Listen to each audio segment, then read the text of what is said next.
Have you ever wondered what really goes on behind the terrifying monsters of Silent Hill?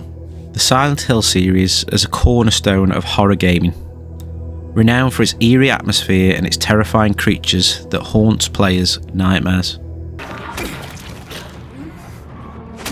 These monsters aren't just random creations, they're deeply intertwined with the psychological themes and narratives that make Silent Hill so compelling. From the foggy streets of Silent Hill Town to the haunted halls of its decrepit mansions, the series has captivated audiences with its chilling monsters. The question is, what makes them so uniquely terrifying?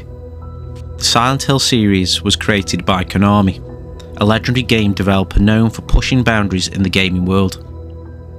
The first game was released in 1999 and quickly became a hit for its intense horror experience. Over the years, Silent Hill has expanded into numerous titles, each adding new layers to its rich universe. Its impact on the horror game genre and gaming culture as a whole is undeniable, inspiring countless other horror games.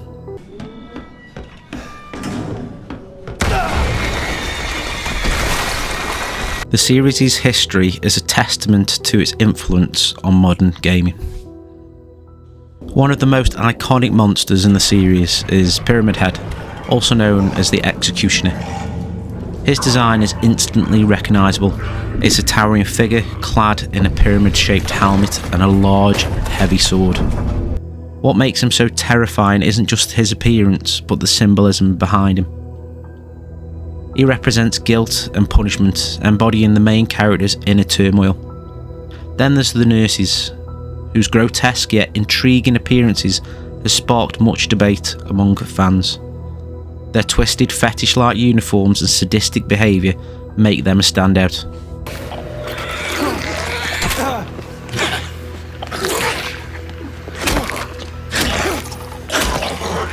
The series boasts a vast array of terrifying creatures.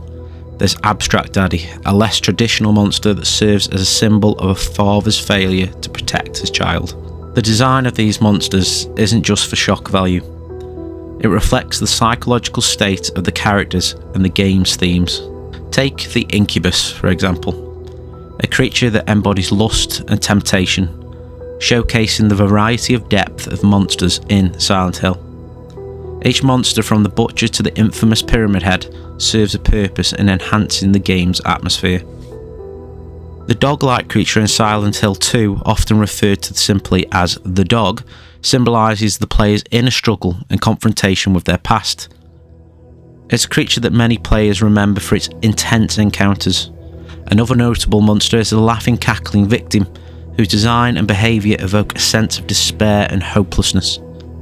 These creatures aren't just mindless beasts, they're manifestations of the character's deepest fears and psychological trauma. The Executioner, or Pyramid Head, is one of the most intriguing characters due to his dual role narrative. He can be seen as both the tormentor and a protector, making him a complex addition to the series. The nurses, with their peculiar uniform and sadistic actions, add to the series' catalogue of memorable villains. What makes these monsters so effective is their ability to evoke through their designs and behaviours. So let's dive deeper into some of these monsters. Let's go back to the Pyramid Head. He wields a massive sword and represents a physical manifestations of the protagonist's guilt. His appearance in the series is always a pivotal moment, symbolising the protagonist's need to face their past. On the other hand, the nurses are not just frightening, they're also symbols of corrupted care and perversion of healing. Their sadistic behaviours add a layer of psychological horror to the game. We can look at the lying figure. It's a figure which is trapped in its own flesh. The lying figure squirms towards you, spitting acidic bile. It's one of the first enemies that James encounters in Silent Hill 2. But it's more than just grotesque. It represents emotional suffocation. Bound in a fleshy straitjacket, this creature reflects James's inability to express his grief. His guilt and pain are sealed away, just like the lying figure's limbs. His attacks project vomit, an explosive expression of the repressed emotion. Abstract Daddy, or Ideal Father. Arguably one of the most disturbing enemies in the franchise.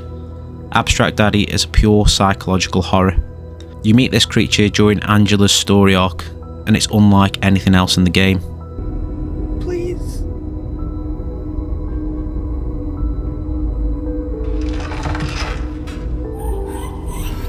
Daddy! Shaped like a warped bed with bodies and faceless aggression, Abstract Daddy embodies the trauma of abuse. It's not a generic monster, it's Angela's monster, a living metaphor for the abuse she suffered at the hands of her father. Mannequin. At first glance, the mannequin seems absurd. 2 pairs of legs joined at the hip, but its symbolism runs deep. These enemies echo the over-sexualisation of the female form, part of James's subconscious fantasies and guilt. They have no eyes, no face, just flesh to objectify, and that makes them all the more terrifying. Flesh lips are among the most unsettling creatures you encounter in the Brookhaven Hospital. Suspended in mid-air like hanging corpses, they whisper and groan as they crush James. These lips represent institutional abuse, judgment, guilt, and repression. Some theorise that they also symbolise Mary's hospital confinement, or the suffocating voices of society that haunt the mind. Valtiel. Valtiel rarely attacking directly. He's the Watcher, the attendant of God. He appears mostly in Silent Hill 3, pulling levers and observing you from the shadows.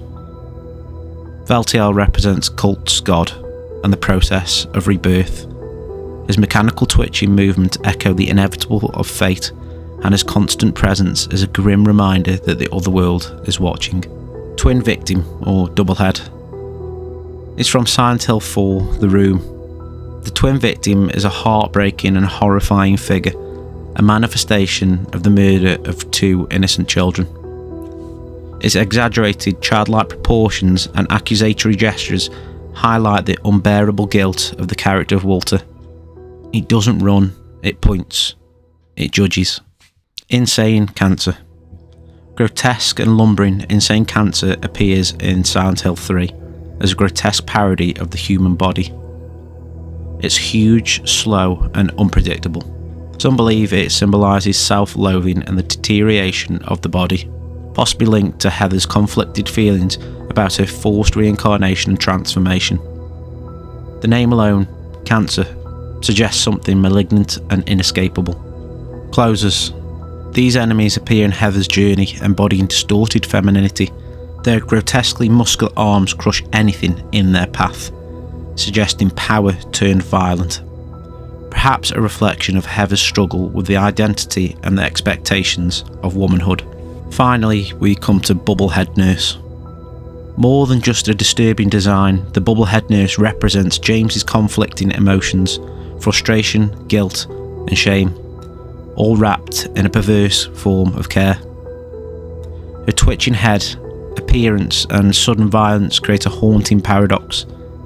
She's both desirable and deadly. That duality is at the heart of Silent Hill's horror. The series' approach to monster design and their roles in the narrative sets it apart from other horror games. Comparing Silent Hill monsters to those in other series such as Resident Evil reveals a distinct difference in their approach to horror. While Resident Evil focuses on a more action-orientated horror with zombies and bioterrorism, Silent Hill dives deep into psychological terror. Silent Hill's monsters are not just about jump scares, they're about creating a sense of dread and unease.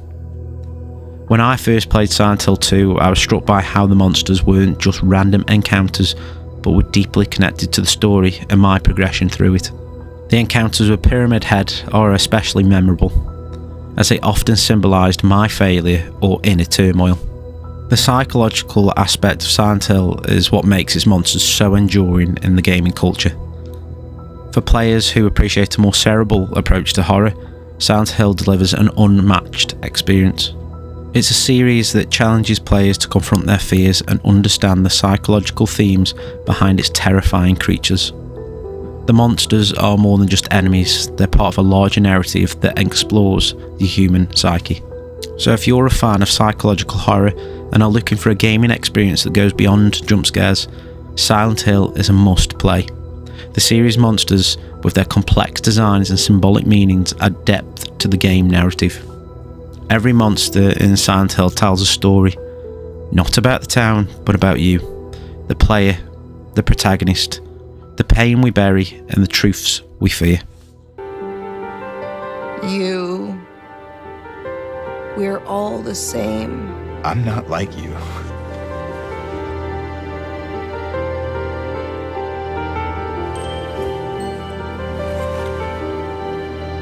Are you afraid?